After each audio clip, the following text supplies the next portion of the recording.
गुरुर्विष्णुः गुरुर्देव महेश्वर गुरु साक्षात् परब्रह्म तस्मै श्री गुरवे नमः। जय जय राधारमण हरि, जय जय नवल किशोर, जय गोपी चित्त चोर प्रभु, जय जय माखन चोर। परम मंगलमय भागवत स्वरूप शंख चक्र गदा पद्मधारी पीताम्बरधारी श्री विष्णु भगवानको चरण कमलमा साष्टाङ्ग नमन गर्दै अनि हामीलाई शब्द ब्रह्मको बोध गराएर जीवनमा अज्ञान रूपी अज्ञानतालाई नाश गराएर ज्ञान रूपी ज्योति प्रदान गर्नुहुने सद्गुरुदेवहरूको चरण कमलमा चरणारविन्दमा यो शिरलाई नतमस्तक गराउँदै यो शिरलाई झुकाउँदै आज केही सत्संग रूपी बाणीहरूलाई यो फुर्सदको क्षणमा सदुपयोग गर्ने जमरको कसी र यो सम्पूर्ण विश्व ब्रह्माण्ड नै अहिले यो एउटा महामारीलाई झेलिरहेको अवस्था छ र यो महामारीको कारणले गर्दा हामी सबैलाई एक प्रकारको भय छ, एक प्रकारको त्रास उत्पन्न भइरहेको छ। तर यो डर लुकाउने ठाउँ कहाँ हुन्छ त?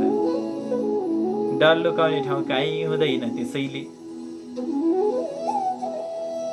भगवानको चरण कमलको स्मरण गर्यो भने पनि अनेक प्रकारका भयहरू नाश हुन्छन् भनिएको छ। हरिस्मृति सर्व विपद विमोक्षणम, यानी कि भगवानको चरण कमलको स्मरण गर्नाले मात्र पनि मनुष्यलाई परि आइलाग्ने समस्त विघ्न बाधाहरू, समस्त आपद विपदहरू सबै हटेर जान्छन् भनिएको छ। त्यसैले गर्दा यो मानव देह हामीले पाएका छौँ। यो मानव देह हामीले केवल अनेक प्रकारका भोग विलास गर्नलाई, अनेक प्रकारका मौज मस्ती गर्नलाई मात्र पाएको हो त होइन नि त? यो मानव देह पाइकन हामीले आहार निद्रा भयमैथुनञ्च सामान्यमेतत् पशुभिः नराणाम्, आहार निद्रा भय र मैथुन यी चारवटा चिज पशुमा र हामीमा बराबर छन्, केही कमी बेसी छैन। तर हामीमा एउटै मात्र के चिज छ त भन्दाखेरि ज्ञान। मनुष्यमा ज्ञान बेसी छ। ज्ञानी नहीन पशुभि समान, विद्या विहीन पशुभि समान। जोसँग विद्या छैन, जोसँग ज्ञान छैन, जोसँग विद्या बुद्धि विवेक छैन, त्यो चाहिँ के हो त भन्दाखेरि केवल पशु समान हो भनेर भनिएको छ। र विद्या बढाउन, बुद्धि बढाउन, अनेक प्रकारका ज्ञानहरूलाई बढाउन के जरुरी छ त भन्दाखेरि सत्सङ्गको जरुरी छ। सत्सङ्ग के हो त भन्दा जीवनको दर्पण हो। हामीले आफ्नो प्रतिबिम्ब हेर्नको निमित्त, आफ्नो प्रतिबिम्बलाई निहाल्नको निमित्त त एउटा दर्पणको अगाडि जानु पर्दछ। अनि दर्पण सफा छ, स्वच्छ छ, निर्मल छ भने मात्र हामीले आफ्नो सफा प्रतिबिम्ब त्यो दर्पणमा देख्न सक्दछौँ। तर यो जीवनमा भएका आफ्नो जीवनको प्रतिबिम्ब कहाँ हेर्ने त? यो जीवन के हो? म कहाँबाट आएँ? मैले कहाँ जानु छ? मेरो गन्तव्य स्थल के हो? जीवनको परिभाषा के हो? जीवनको स्वरूप के हो? त्यो केले चिनाउँदछ त भन्दा हामीलाई यस्तै सत्सङ्ग रूपी बाणीहरूले, सत्सङ्ग रूपी ज्ञानले हाम्रो जीवनको दर्पण हामीले हेर्न सक्दछौँ। र सम्पूर्ण भक्तजनहरू, यो फुर्सदको क्षणमा आउनुहोस्, केही क्षण हामी पनि सत्सङ्ग गरौँ, आफ्नो जीवनको दर्पण निहाल्ने कोसिस गरौँ। र यसै प्रसङ्गमा तपाईँहरूलाई एउटा म सानो दृष्टान्त भनौँ, सानो कथा श्रवण गराउने चेष्टा गरिरहेको छु। के भनिएको छ त भन्दाखेरि, मैले अगाडि भन्दै थिएँ नि, डर लुकाउने ठाउँ हुँदैन। र प्रसङ्ग सुरु हुन्छ दासराजजीबाट। दासराजजीलाई पनि, दासराजजी को हुनुहुन्थ्यो त भन्दाखेरि भगवान वेदव्यासकी आमाको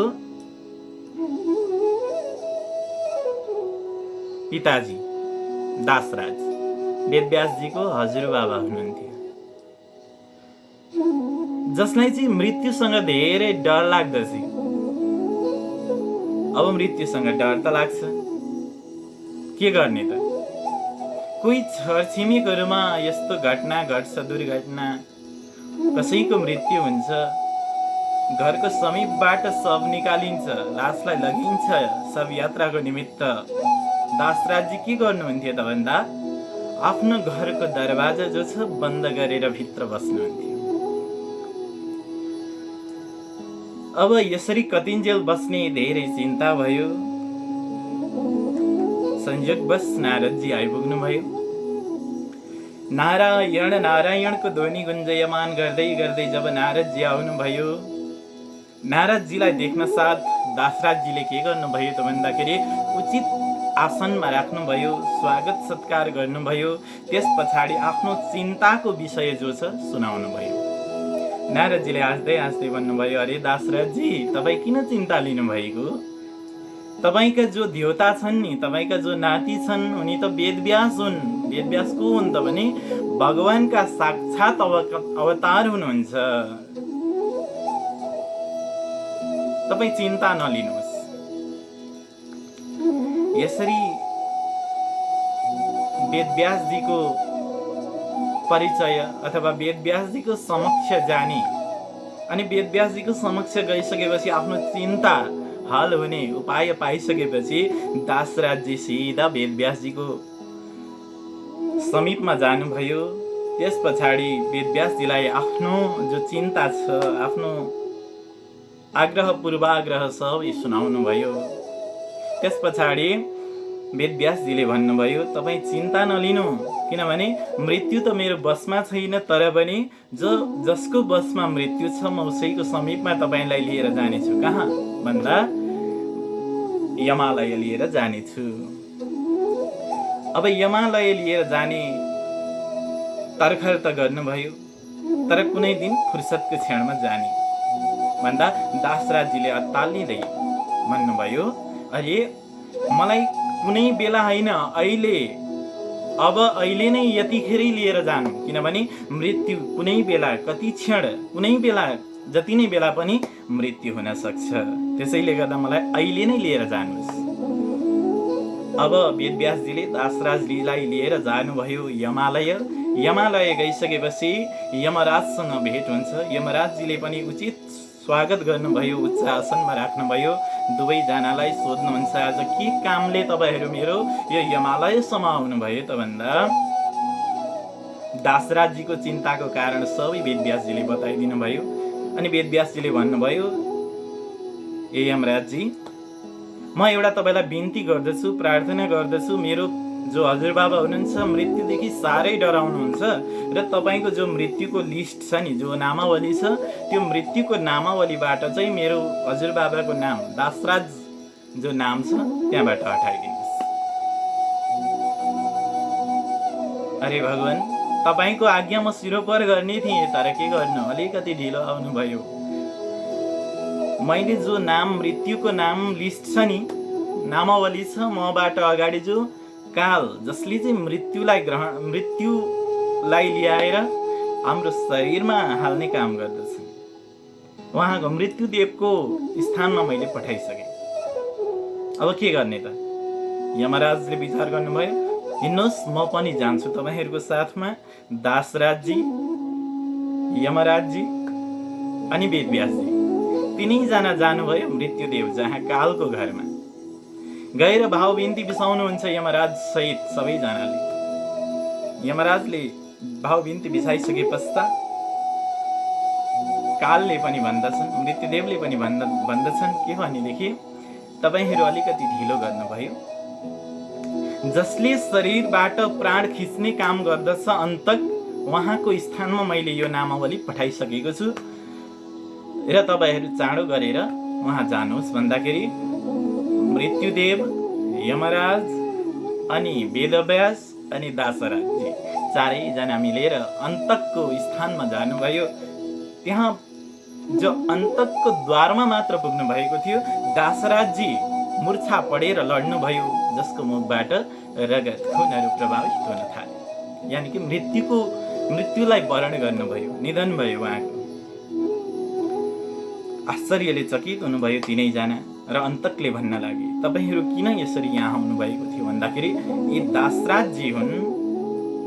यी दासराजजी मृत्युदेखि धेरै डराउँदथे र हामी भाव बिन्ती गर्दै गर्दै आज तपाईँको स्थानमा आइसकेका थियौँ भन्दाखेरि तपाईहरू अलिकति ढिलो हुनुभयो। जो अन्तक छ, अन्तमा जो शरीरको प्राण पखेरुलाई खिच्दछ, त्यो स्थानमा त तपाईहरू आइसक्नुभयो र त्यहाँ आइसके पश्चात पनि के भयो त भन्दाखेरि तपाईहरू अलिकति ढिलो आउनुभयो। ढिलो आउनुको अर्थ के हुन्छ त भन्दा तपाईहरू चारैजना यहाँ आउँदा मात्र दासराजजीको मृत्यु हुनेवाला थियो। अब म सोचिरहेको थिएँ, अन्तकले भन्दैछन्, म सोचिरहेको थिएँ तपाईहरू चारजनाको भेट असम्भव छ, त्यसैले गर्दा दासराजजी त अजम्बरी हुन् कि मैले त यस्तै भान भइरहेको थियो मलाई। यति भइसके पश्चात के भयो त भने अन्तकले पनि आफ्नो भाव बिन्ती अथवा आफ्नो विचार व्यक्त गरे। यो कथाको निष्कर्ष के छ भनेदेखि कुनै न कुनै कारणद्वारा अथवा कुनै न कुनै जो स्थिति बन्दछ त्यसद्वारा हाम्रो मृत्यु बन्दछ, अथवा कालले हामीलाई मृत्युपट्टि खिचिरहेको हुन्छ अथवा आफूपट्टि तानिरहेको हुन्छ। क्षण प्रति क्षण गर्दै हाम्रो जीवन त्यतैपट्टि अगाडि बढिरहेको छ। अब हामीले डराएर भएन यो अवस्थामा, चिन्ता गरेर भएन अब यो अवस्थामा। चिताले त केवल मृत्यु भएको शरीरलाई जलाउँदछ, तर चिन्ताले त हाम्रो यो जिउँदो शरीरलाई जलाउँदछ। त्यसैले गर्दा स्वस्थ रहनु पर्दछ, मस्त रहनु पर्दछ, बिन्दास रहनु पर्दछ। यही नै मेरो यो कथाको सार अंश हो। धेरै चिन्ता गर्नु हुँदैन, चिन्ताले हाम्रो शरीरलाई जलाइदिन्छ। सबैजना सुरक्षित बसौँ, आफू पनि बचौँ, अरूलाई पनि बचाउँ, अनि जीवनको यो क्षण केही क्षण भए पनि परमात्मामा लगायौँ। धेरै लगायौँ जगतमा हामीले मन, तर किञ्चित क्षण पनि, केही क्षण पनि जगन्नाथको लगायौँ भनेदेखि, अथवा जगन्नाथमा हामीले मन लगायौँ भने हाम्रो जीवन कल्याणमा प्राप्त हुन्छ। कालको महिमामा कवि लेखनाथ पौडेलज्यूले भन्नुभएको छ नि, भाका भूल दया क्षमा र ममता सन्तोष जान्दैन त्यो, इन्द्रै बिन्ती गरुन् झुकेर पदमा त्यो बिन्ती मान्दैन त्यो, थुप्रो माउदिनी मिठो र मसिनो रोजेर छान्दैन त्यो, खाता जाँची सबै दुरुस्त नबुझी बिर्सेर हान्दैन त्यो, आयो टप्प टिप्यो लग्यो मिति पुग्यो टारेर टर्दैन त्यो, आयो टप्प टिप्यो लग्यो मिति पुग्यो टारेर टर्दैन त्यो। धन्यवाद।